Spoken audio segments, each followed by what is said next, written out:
This week in the frame shop, we made these. Now, I'm not exactly sure what to call it, but this is a piece of fabric mat board, and it is floated over a frame. So let me show you the inspiration piece that the designer sent us so you can get a better idea of what's going on here.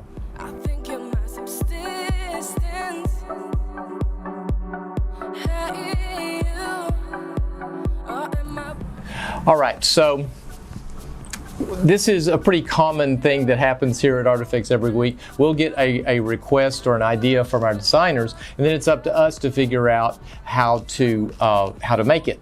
So in this case, we used a floater frame, and floater frames are designed primarily to be used with a canvas. So in this case, the canvas would float in the frame like this, and you have a gap around it.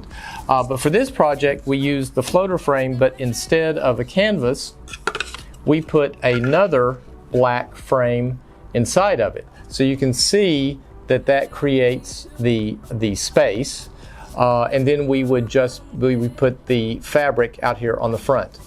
Now, every time that we do something like this, we learn something new. So we can then apply that to other types of projects. So I can see us using this technique in a different way. Say, for example, if we were to take a piece of art and tile it, cut it into squares or rectangles, and then that could be, the piece of art then could be floated using this same technique. You hang them in a grid or in a group, and you get kind of a dimensional sculptural feel to your piece of art.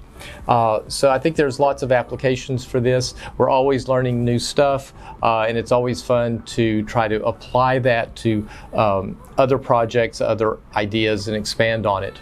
I hope you will follow us on YouTube and subscribe to our channel so you won't miss anything.